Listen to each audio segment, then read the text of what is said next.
বৈশাখের ছুটির কারণে গেল দিন ডিপো থেকে তেল উত্তোলন করতে পারেনি রাজশাহীর পেট্রোল পাম্প মালিকরা। তাতে পাম্পগুলোয় বন্ধ আছে তেলের সরবরাহ। কুমিল্লায় পেট্রোল অকটেনের সঙ্গে ডিজেলের সংকটও বাড়ছে ধীরে ধীরে।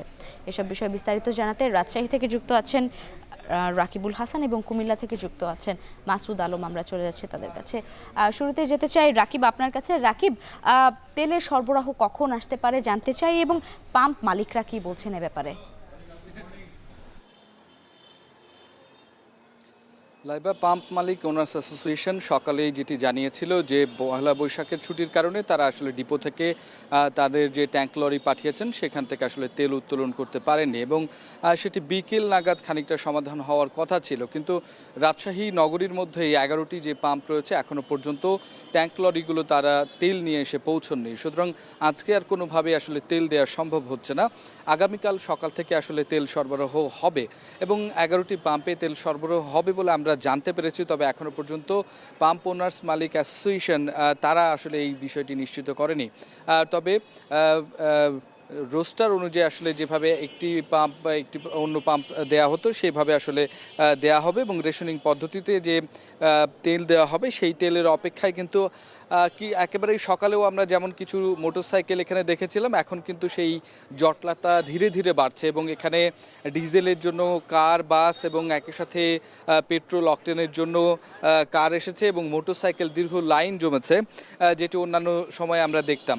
যদিও রাজশাহীতে আসলে গেল 4 দিন থেকে আসলে এই ফুয়েল ম্যানেজমেন্ট অ্যাপসের মাধ্যমে আসলে তেল দেয়া হচ্ছে, যার কারণে খানিকটা আসলে ভোগান্তি লাঘব করা গেছে যারা চালক রয়েছেন। তবে আজকের যে পুরো দিন আসলে তেল দেওয়া সম্ভব হলো না, যার কারণে আসলে চালকদের মধ্যে চাহিদা বেশি থাকবে এবং প্রত্যেকটি পাম্পের সামনেই কিন্তু আমরা এইরকমভাবে গাড়ির লম্বা সারি এবং একই সাথে মোটরসাইকেলের সারি দেখতে পাচ্ছি। সুতরাং আগামীকাল এটি নিয়ে বেশ চাপ থাকবে বলছে পাম্প মালিকরা এবং যারা এখানে তেল দেন তারা বলছেন তাদের আসলে আলাদাভাবে প্রস্তুতি আছে এবং পুরো পেট্রোল পাম্প এলাকায় নিরাপত্তা এবং একই সাথে সারিবদ্ধভাবে যেন সকলে নিয়ম মেনে অ্যাপসের মাধ্যমে নিতে পারে সেই ব্যবস্থাটাও তারা রেখেছেন। এবং তাদের কেউ কেউ আমাদেরকে জানিয়েছেন যে রাজশাহী নগরীর মধ্যে যে 11টি পাম্প রয়েছে সেই 11টি পাম্পে আসলে দেয়া হবে। আমরা সকাল থেকে বিভিন্ন পাম্পে ঘুরেছি লাইবা, সেখানে যারা গ্রাহক আছেন এবং যারা আসলে এটার সাথে সংশ্লিষ্ট আশপাশে যারা এই পুরো ব্যাপারটি আসলে দেখেন তারা কিছু অভিযোগ করেছেন। তারা বলছেন যে যেই মাইক্রো স্ট্যান্ডগুলো রয়েছে সেই মাইক্রো স্ট্যান্ডগুলো থেকে আসলে তেল পাম্পের জন্য তেল নেওয়ার জন্য সারিবদ্ধভাবে দাঁড়িয়ে থাকেন মাইক্রো মালিকরা এবং একই সাথে আগে যারা আসলে মোটরসাইকেল নিয়ে আসেন সেই মোটরসাইকেলে আসলে তেল নেওয়া হচ্ছে এবং আলাদাভাবে মজুত করা হচ্ছে বলে অভিযোগ উঠেছে, যেগুলো আসলে প্রশাসন এবং পাম্প মালিকরা দেখবেন বলে তারা প্রত্যাশা করেন। তো লাইভে এই ছিল আমার কাছে সবশেষ খবর। রাকিব, ধন্যবাদ আপনাকে। দর্শক, এবারে আমরা একটু চলে যেতে চাই কুমিল্লায়। সেখানে রয়েছেন মাসুদ আলম। মাসুদ, রাজশাহীতে রাকিবের পরিস্থিতি আমরা শুনছিলাম, সেখানে তো পাম্পগুলো বন্ধ করে দেওয়া হয়েছে তেলের সরবরাহের ঘাটতির কারণে। আপনার সেখানকার পরিস্থিতি কেমন দেখতে পাচ্ছেন একটু জানান আমাদের।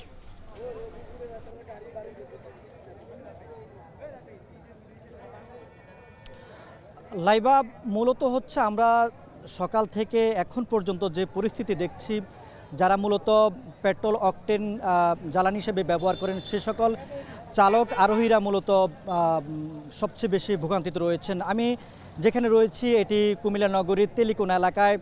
এই পেট্রোল পাম্পটিতে তেল দেওয়া শুরু করেছে আজকে বিকেল 4টার দিকে, কিন্তু মোটরসাইকেল আরোহী এবং ব্যক্তিগত যে প্রাইভেট কারগুলো রয়েছে সে সকল চালকেরা সকাল 8টার পর থেকে কিন্তু তারা সারিবদ্ধভাবে দাঁড়িয়েছেন তাদের চাহিদা অনুযায়ী তেল সংগ্রহে।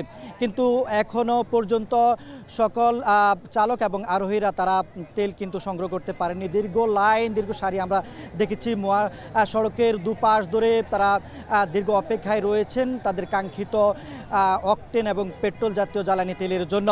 আমরা জেলা